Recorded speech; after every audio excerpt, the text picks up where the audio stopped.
Well, hello, everybody, and welcome to a Bayou Bets Monday, September the 25th, 2023. We're going to do our best not to get too PO during the show. We're going to be happy. It's going to be fun. And who am I kidding? The Saints lost yesterday by a score of 18-17. We're going to be doing a whole lot of talking about that as we show you what's going on today. How much time will Derrick Carr miss? We've got some word from our insiders that we're going to share with you in just a little bit. How did the betting market react to the New Orleans Saints? Where are they now in Super Bowl odds? Where are they in win totals? We're going to get into that when we talk about the Saints. Also, LSU is heading to Oxford to face Ole Miss, a big weekend of college football as well. LSU-Ole Miss, a big game. What is the spread on that game? We're going to talk about it.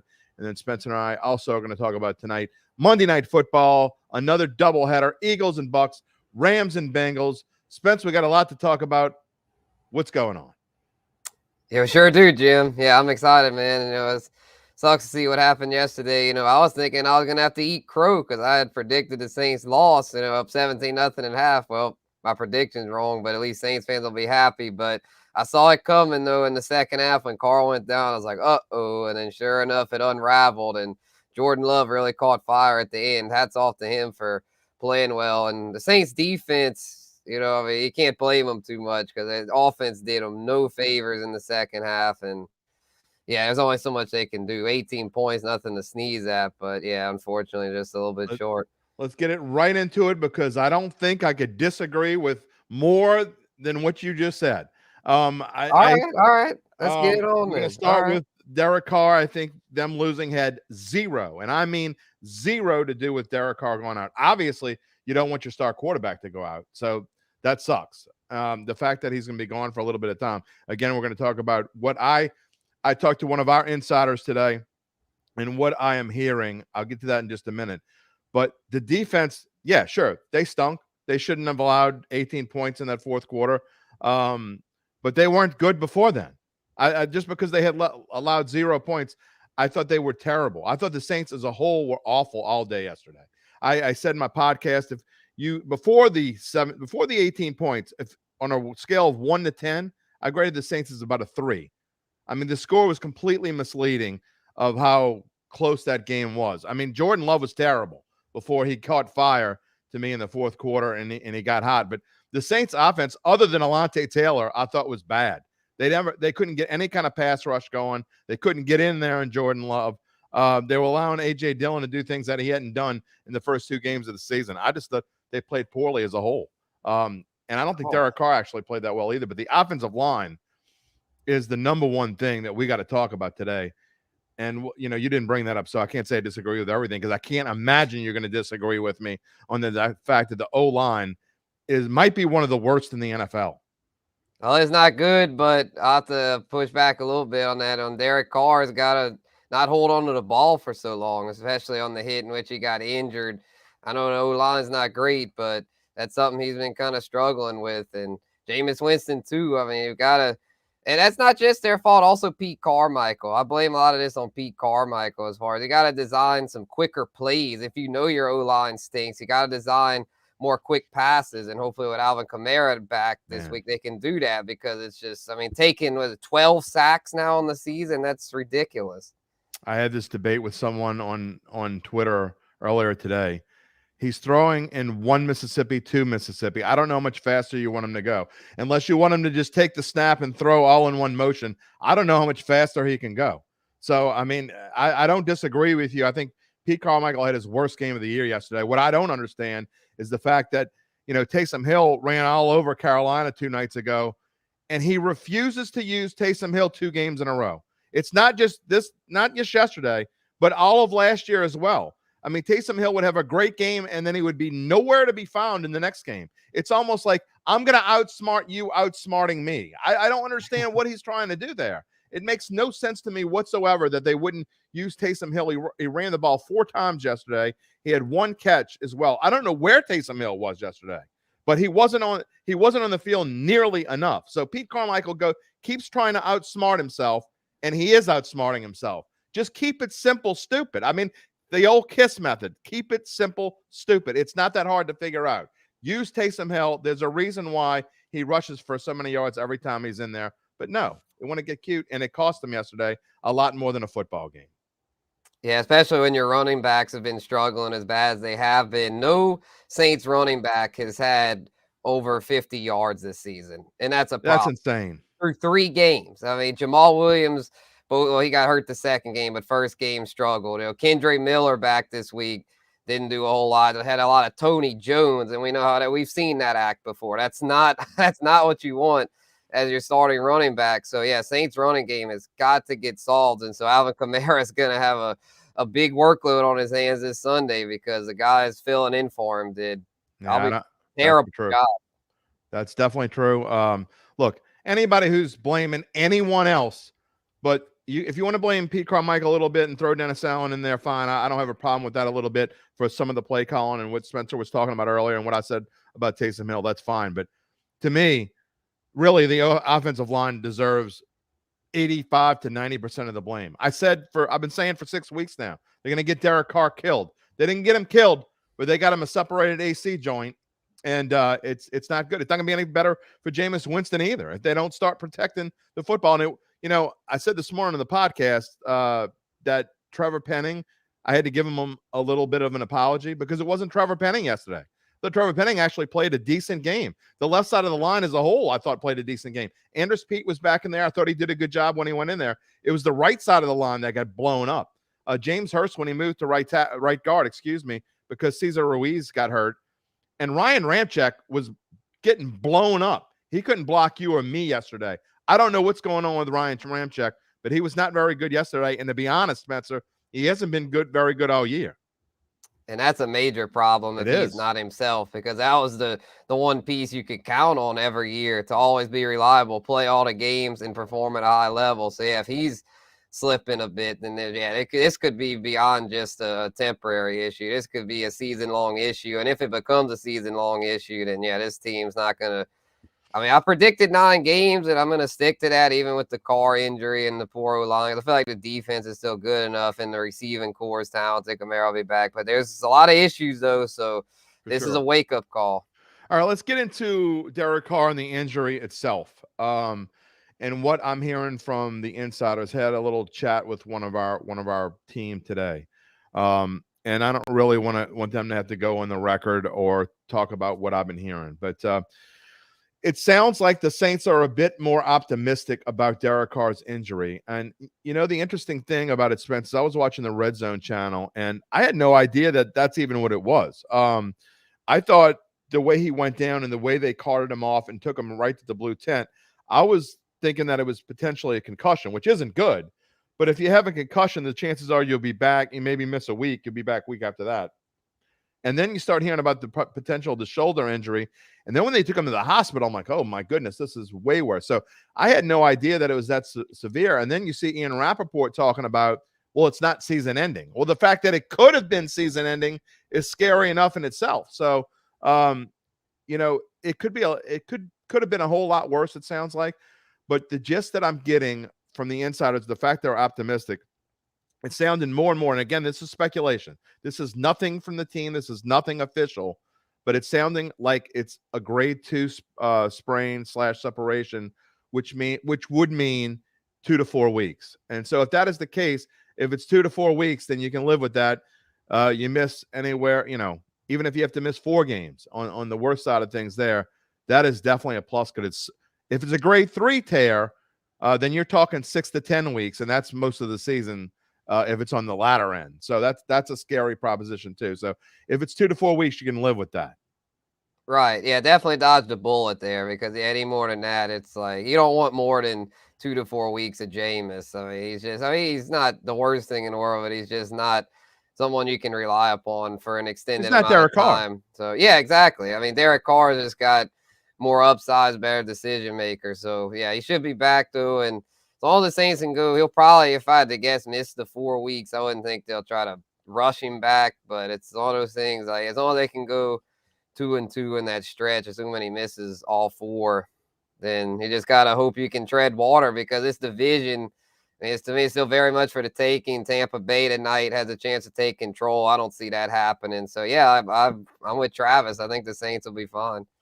I just have, this is from our preview, so I'm just going to throw the schedule up here just to show you what we're talking about. So obviously Tampa Bay next week, and then you continue your 4 out of 5 stretch on the road at New England, at Houston. I said before the Tennessee game, before they even started this thing, if you could find a way to go 4-2 in that opening stretch, because that 4 out of 5 game, I don't care who you're playing.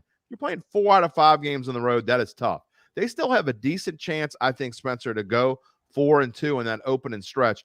If there's any way you get Derrick Carr back for the Thursday night Jacksonville game on the 19th, or even at Indianapolis on the 29th, because you might even think that Sunday and then Thursday, that's a tough turnaround. You may just say, you know what, we're not going to chance it and just wait till October the 29th and give them a full month to heal. But looking at this schedule, if you can go 4-2 going into that Jacksonville game on a Thursday night, you're in really good shape. Oh yeah, very good shape. If so, I think that road back-to-back road trip's going to be tough though, at New England and at Houston. I mean, Houston made a statement yesterday against Jacksonville. C.J. Stroud looking the part as a rookie, and we know with Bill Belichick, New England's never an easy win. So I don't know; those could be a little treacherous there. And so, I mean, Carr could be back probably at the earliest would be for that Houston game. Yeah, that's all right. Yeah, I wouldn't really expect that though. So I still think even with Jameis, so let's see, Coop is coming to Jameis' defense there. Yeah, I've been the biggest Jameis defender, I think, on any airwave anywhere. So I'll take this question. What can Derrick Carr do in this offense that Jameis Winston can't? Be accurate. Number one, there's no question that Derrick Carr is more accurate than Jameis Winston. I think even Jameis Winston would probably tell you that. That being said, I don't think there's a huge drop-off. There is a drop-off, though. I mean, there's a reason why you spent $160 million for Derrick Carr. So if you don't think there's a major drop-off between Derrick Carr and Jameis Winston, you're a little cray. I'm just going to say that, okay?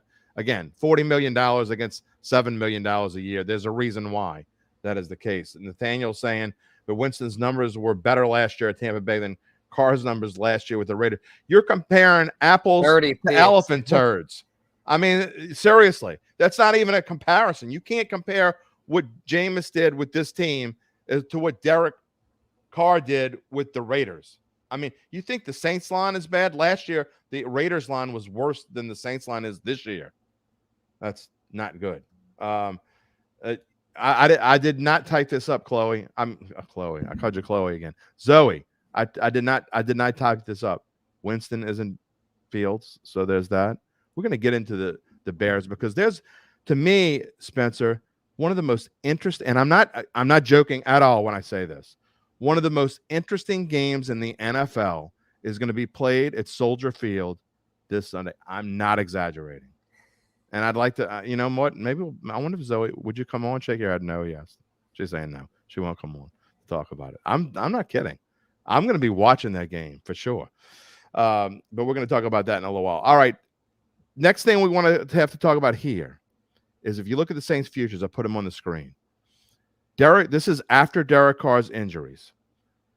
To win the Super Bowl, the Saints had dropped to as low as plus 2,800 last week, Spencer. And I think it's interesting that they're basically back where they started. Also, the NFC South numbers are basically back where they started. All these numbers are almost the same as they were had they not even played a game. So what this is telling us is the odds makers in Vegas they're not changing their opinion all that much on this team. And Thomas Casale was kind of telling us this in pre-production. The people that he knows, the big bettors that he knows, the people in Vegas that he knows, they're saying this team isn't that much different. Their odds aren't all that much different, just even though Derrick Carr could miss a month of the season. Yeah, I think, though, it is a time to get the Saints at a value because those numbers had gone more in the direction of there's a consensus favorite or now the division looks more wide open. So if you believe that Carr will be back within a month, then to me, take advantage of this because I don't see a drop-off being enough. I don't think the Saints will lose all the games under Jameis. Like, I think Jameis is still an upper-tier backup. I mean, upper-tier, I think I think he might be the best backup in the league. Yeah, possibly. I mean, what would the Jets do to have Jameis Winston? Right? Yeah, tell that to my dad. He keeps wanting to hope that Zach Wilson will make Garrett Wilson fantasy relevant. But I'll just say, you got to just let that shit sail. But anyway, yeah, this is a chance, especially to win the South. I like that plus 130 number. I do too. And I look, my opinion really hasn't changed all that much because of what I said before. Again, to me, there's a fairly significant drop off from Derrick Carr to Jameis Winston. However, the way this team plays, I think I'm not going to say as good, but I don't think it makes all that much difference as far as their odds to win the NFC South at plus 130. I think that's still a good number. So I'm with you there. And not only that, the other two teams that are up there and have a chance right now, I think they still stink. I know you and I disagree on Atlanta, but I think Atlanta stinks too. Carolina's now 0-3. When you're 0-3, you're basically done or pretty close to done. You can't start 0-3, especially in this division, start 0-3. That's a whole nother story. Did y'all, by any chance, watch Andy Dalton yesterday? Yeah, he lost again. Red Rifle. Red Rifle. It's better than Bryce Young, but still not that good. He lost again. All right, we are going to come back to the Saints because we're going to finish this up with – I want to talk about Monday Night Football, but I also want to incorporate and talk a little bit about this Week 4 game coming up because it kind of goes together. The Bucs are going to be playing on a short week against the Saints this coming week. Baker Mayfield coming to the Dome. So he plays at home against the defending NFC champions, and then he gets to come to the Dome and play the Saints after they've had 2 weeks away. That's an interesting proposition to me. But we do need to talk about LSU a little bit, and we're just going to throw Tulane on the screen for a minute. LSU, to me, one of the biggest games of the year, maybe the second biggest game of the year. Obviously, Alabama's the biggest game of the year. They already lost to Florida State, so not even talking about that. That's in the rearview mirror. But if you're looking ahead to what's left, to me, this can kind of set a tone for the next month, Spencer. If they can win this game, I think they're better than Florida. I know they got Florida coming up before too long. I think they're in good shape to get into that Alabama game with just one loss if they can find a way to win at Ole Miss where they're 2.5-point favorites. Right, yeah, it's a huge one for LSU, and I feel like they're in really good position the way their offense is going. Unless Ole Miss's defense can make a big statement, I don't see Jackson Dart and the Ole Miss offense coming anywhere close here. Their defense is going to have to play well. I mean, the Alabama game was fairly low scoring, but Jackson Dart fell flat. Jackson Dart so far in his career has not come up big in big moments. I look back last year against LSU, he was awful. I mean, Jaden Daniels wiped the floor with him. So, I mean, yeah, this is one of those deals to where unless Jackson Dart shows me something, I feel like LSU is a really good value. Like, I feel like they're the better team. And even though they're on the road, I feel like they'll win this by double digits unless a bunch of fluky things happen. I would like to see if Zoe would let me put her on the air. I would ask her, who's better, Jackson Dart or Justin Fields? I mean, it's a fair question, right? No. And JJ, to be fair, LSU's defense was pathetic, but Jackson Dart as a passer has been pretty pathetic when facing tough competition. And we'll see. LSU's going to have to do better, but I think they will. I kid because I love LSU's definitely going to have to play better than they played this past Saturday because they did not play well against Arkansas. Actually, they're very lucky to get out of that game with a win. Completely lucky. They're going to have to play much better. You see the standings on the board. There's just not a lot of SEC games yet. Alabama, they beat Ole Miss this past week. Spence, I wasn't that impressed by either team, to be honest. Yeah, Alabama goes back to Milroe, but he didn't get anything going into the second half. And when you get stifled by Ole Miss's defense, you might have a problem.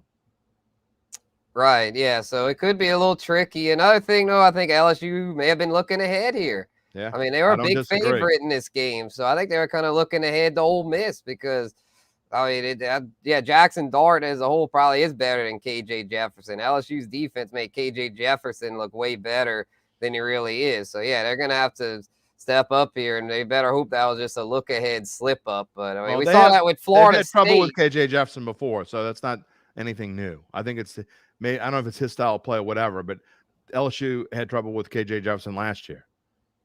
Well, the year before. He didn't play last year. Year before. Yeah. You're right, year before. I get him all mixed up. Uncle Big Nick says LSU over all day. You know what? That's too easy. I mean, I'm not saying don't play it or play it because I'm not going to have any recommendation on that game. I may tell you what I think when we get closer on Thursday, but that just doesn't that seem too easy? LSU over 64.5 after they played a 65-point game with Arkansas. Yeah, I think if Ole Miss has any hope here, it's their defense. So if anything, I might take the under. Not that I'm going to pick Ole Miss, but I think they'll at least keep it somewhat competitive. JJ's asking for a UBN to come back on the show. You can watch Datitude. Datitude on Thursday. UBN and I will be together, and we'll make our best bets of the week. Uncle Big Nick is beating me this week, so he's having a good week. I might have to wear the turkey hat. I don't know. We'll see. For those of you who don't know what I'm talking about, you'll have to come around Thursday. The loser of our Big Bucks weeks has to wear a turkey hat because we're the turkey of the week. And right now, I'm leading. I need the Eagles tonight. We'll get to that in a minute when we get to our Monday Night Football segment. That is coming up very shortly. Very quickly, Spencer, just want to touch on Tulane to give them a fair shake. They easily beat Nicholls State. That score is misleading. They could have done whatever they want. They only threw for 258 yards. They rushed for 150. Again, the Wave defense, they only allowed 25 yards rushing 2 weeks ago. This week they allowed 62 to Nicholls. Look, Tulane is on a roll. There are 21.5 point favorites against UAB. And if you want to force me to take something, I would probably take Tulane.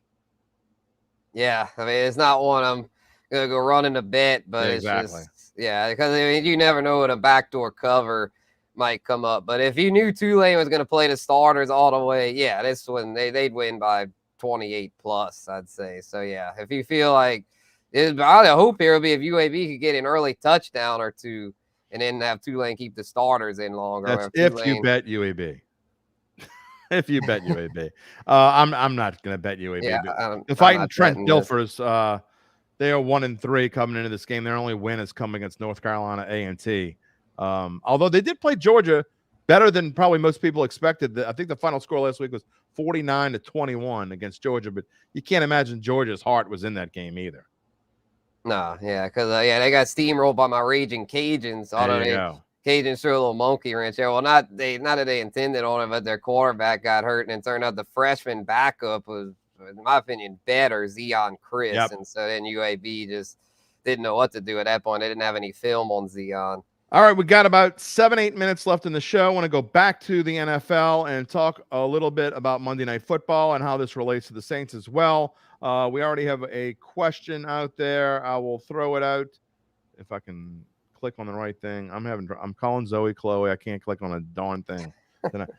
Do you think Joe Burrow plays tonight? And what do you think? I'll let you answer that first, Spencer. Yeah, I just had the update from Zach Taylor. Didn't really say anything. He said it's going to be a true game time decision. And they did, though, elevate the quarterback from the practice squad. So that kind of tells me that he's not going to play. I just don't think they're going to want to rush him back here. I know it's a big game for him being that they're 0-2. But at home, I think they're going to sit him down and play it safe and hope their defense steps up. I don't think they have any room to play anything safe. I really don't. You're 0-2. You got to win this game, and the Rams have been much better than all but one person, at least on this panel, has thought. I don't know where. Oh, okay. Here I am. I'm right here. All right. I go back and see what I said. I said it on camera about a month ago. I said I thought the Rams were going to be a surprise. They're playing much better. It's because their defense is playing much better, and people forget how good Matt Stafford actually was when he was able to have some time to throw the ball. What's this kid's name? Puka what? Puka Nacua. This kid is taking the league by storm. I think they said he was third all-time NFL history, most catches through 2 games. He's got 25 catches, or 23 catches over 2 games. Spencer, he's just behind Michael Thomas. I can't remember who number 2 was, but that's insane. So, I mean, this kid coming out of nowhere with Cooper Kupp being injured, he's coming taking the league by storm.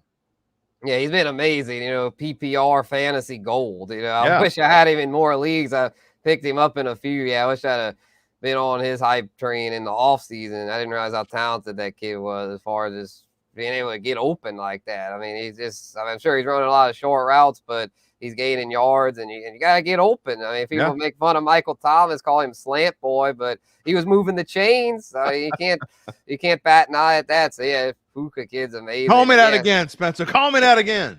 Right, if they get Cooper Kupp back, then you might be right about the Rams, Jim. This offense with a healthy Stafford, healthy Kupp, and this Puka kid, they could be a wild card team for sure. Yeah, because too bad they don't know how to beat the Niners. Even when they were a Super Bowl team, they didn't know how to beat the Niners.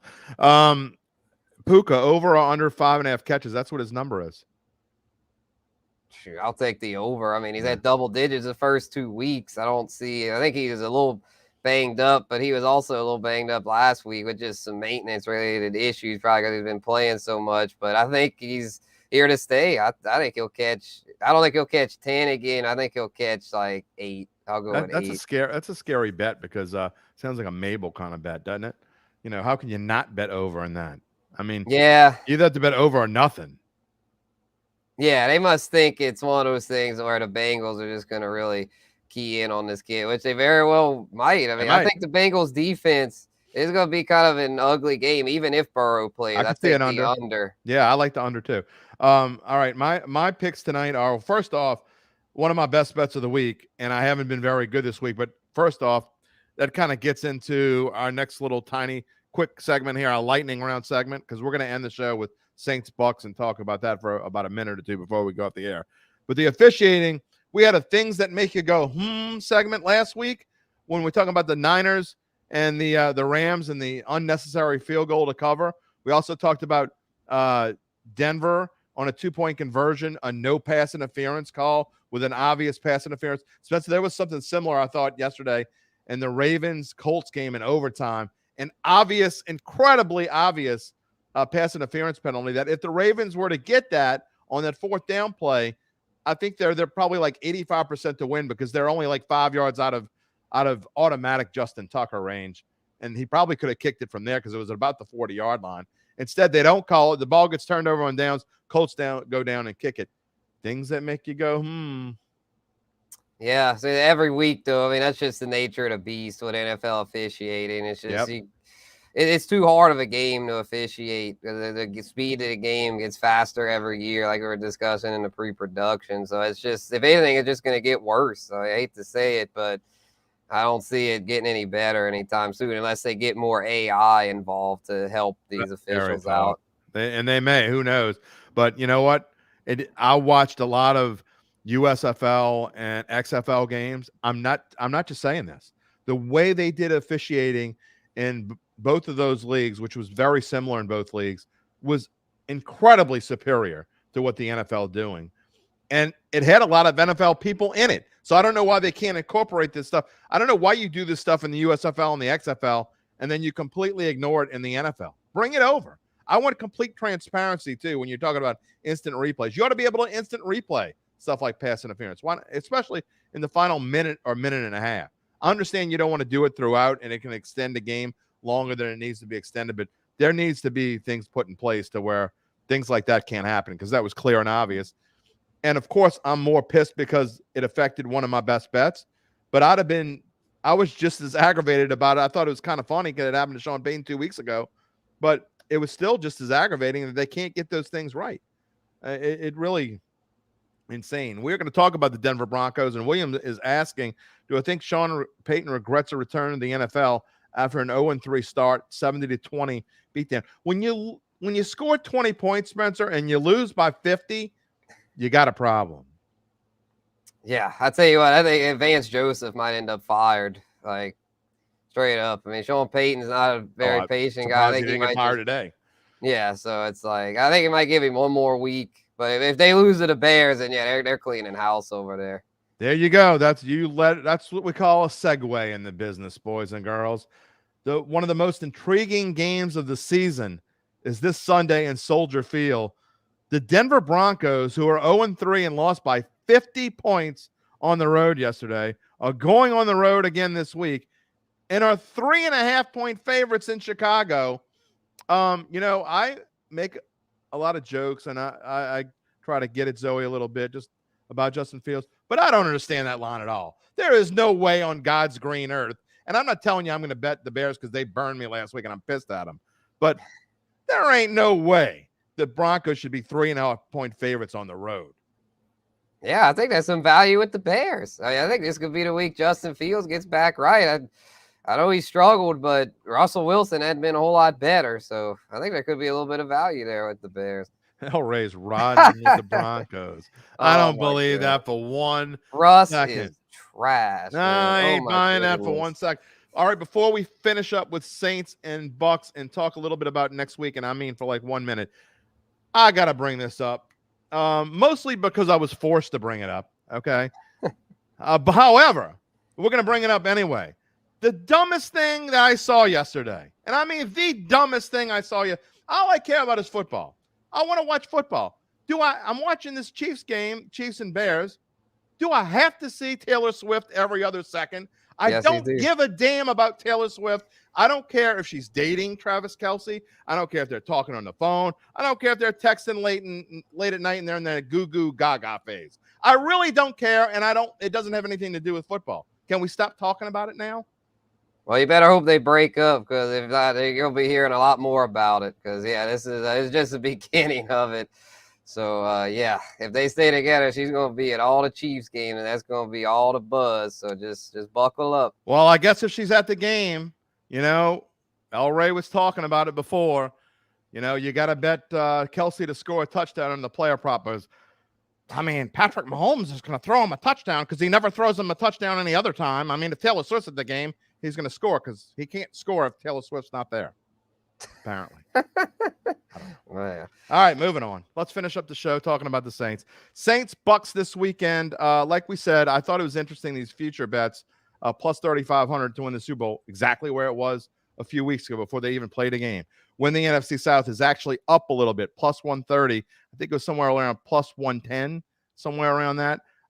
Saints Bucs this weekend. I think we are going to learn a lot about these Saints this weekend. I'm not ready to make the prediction just yet because I want to see how I don't believe the Bucs are for real, by the way.